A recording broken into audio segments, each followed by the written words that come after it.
Hello friends, maths class study में आप सभी का स्वागत है। और मैं दीपक आप सभी को एक नई जानकारी के साथ अवगत कराना चाहता हूं।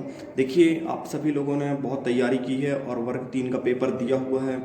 सभी लोगों ने बहुत प्रयास किए हैं, कुछ लोगों के अच्छे नंबर भी आए हैं, कुछ लोग कम नंबर लाकर असंतुष्ट हैं।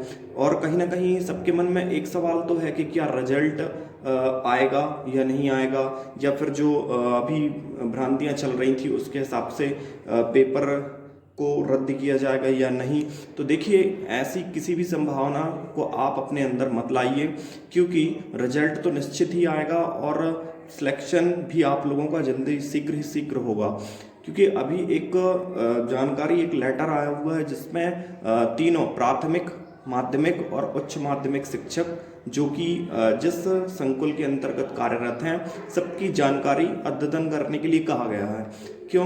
क्योंकि उसमें नीचे लिखा हुआ है कि भाई आने वाले सत्र, जो आगामी सत्र है जो प्रारंभ होगा बच्चों का, उसमें प्राथमिक शिक्षकों की भर्ती की जानी है। ये मेन इंपॉर्टेंट पॉइंट उसमें निकल करके आ रहा है, बिल्कुल स्पष्ट उस पर दिया हुआ है कि प्राथमिक शिक्षक भर्ती में पदों को भरे जाना है। ठीक है, जिसके लिए ये जानकारी मांगी जा रही है। तो जिन लोगों के मन में ये चल रहा है कि पेपर हो गया है, पता नहीं रिजल्ट आता है कि नहीं, भर्ती होगी या नहीं होगी, तो बिल्कुल आप इस चीज़ को दिमाग से निकाल दीजिए, क्योंकि भर्ती निश्चित होगी, 100% होगी। ये आप क्लियर कर लीजिए अपने दिमाग में। मैं उस जो भी पीडीएफ आई है, बहुत बड़ी पीडीएफ है, क्योंकि उसमें ऑल एमपी में जो जो कर्मचारी कार्यरत है सबकी जानकारी है।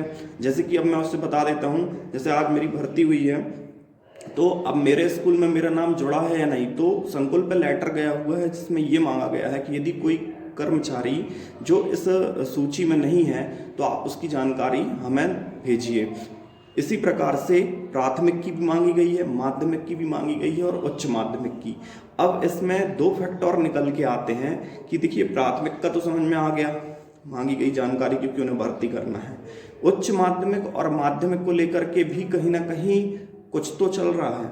मतलब हो सकता है कि आने वाले समय में जो कैंडिडेट वेटिंग लिस्ट में होने के बाद अब जो लाइन पर बचे हुए हैं कि हाँ हमारा सिलेक्शन होगा कि नहीं, सेकेंड काउंसलिंग होगी कि नहीं, तो मुझे लगता है कि कुछ ना कुछ तो चल रहा है। या पहले विभाग पदों की गणना क्लियर कर लेना चाहता है कि वाकई में हमारे जो भी शिक्षक गण हैं उनमें कितनी पूर्ति हो पाई है, ठीक है, मांग के हिसाब से, और कितने की अभी कमी है। तो ये जानकारी जैसे ही वहाँ पर जाकर के अपडेट होती है, तो मुझे लगता है कि सेकेंड काउंसलिंग की प्रक्रिया भी प्रारंभ कर दी जाएगी। देखिए, प्राथमिक का तो 100% क्लियर है कि नए सत्र में आपकी भर्ती होगी। इसका इससे एक और अपन पॉइंट निकाल सकते हैं कि भाई सीधी सी बात है, ये तथ्य क्लियर होता है कि रिजल्ट भी आपका कभी ना कभी बीचों बीच आ सकता है। क्योंकि यदि नए सत्र में यदि इनको भर्ती करनी है, जब पढ़ाई चालू होती है, तो निश्चित मानिए कि 2 से 3 महीने हैं, इसी बीच में हो सकता है कि आपका रिजल्ट आ जाए। तो मैं तो आशा करता हूं कि जितने लोगों ने अच्छी मेहनत करके पेपर दिया है, अच्छे नंबर लाए हैं, तो निश्चित ही उनका सिलेक्शन हो और रिजल्ट भी शीघ्र आए। तो इस चीज़ को आपके सामने रखी हुआ है मैंने बात। और इसका जो फ्रंट पेज है, जो मांगी गई है जानकारी आयुक्त महोदय के द्वारा, और फिर उसके बाद जिला शिक्षा अधिकारी महोदय जी के द्वारा सभी लोगों से मांगी गई है, उसकी मैं एक छायाप्रति अपने वीडियो में संलग्न कर दूंगा, आप देख सकते हैं उसको। तो यही बात थी जो मुझे लग रही थी कि एक नया अपडेट है आपके लिए, कि आप निश्चिंत हो जाइए।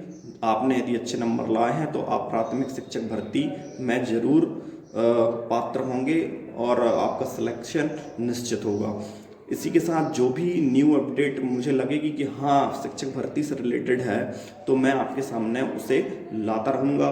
तब तक के लिए धन्यवाद। चैनल को लाइक, सब्सक्राइब और शेयर जरूर कर दिया करें दोस्तों। आप लोगों से ही तो मोटिवेशन मिलता है कुछ करने का। आज हो सकता है मैं किसी के लिए इंस्पायरेशन बनूं, ठीक है, कल आपसे कोई इंस्पायर हो। तो हम लोग हैं ही एक दूसरे के लिए, अपने अपने अनुभवों को व्यक्त करने के लिए। तो सभी से निवेदन है कि अपना स्नेह मुझे ज़रूर प्रदान करते रहें। धन्यवाद।